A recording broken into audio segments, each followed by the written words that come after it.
అపవాది దగ్గర చాలా జాగ్రత్తగా ఉండాలి.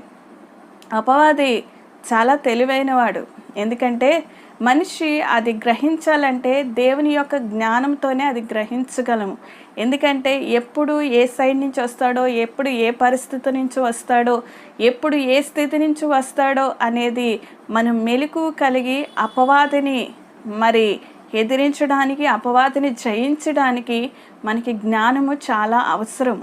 కాబట్టి నేటి దినాల్లో జ్ఞానముకు కొదువుగా ఉంది. కాబట్టి ప్రభు అంటున్నాడు, మీకు జ్ఞానము కొదువుగా ఉన్నట్లయితే నన్ను అడుగుడి. మరి కాబట్టి ఆ విషయాన్ని మీరు గమనించండి. జ్ఞానము కొద్దుగా ఉంటే మనము దేవుణ్ణి అడగాలి. దేవుడే జ్ఞానం ఇచ్చేవాడు.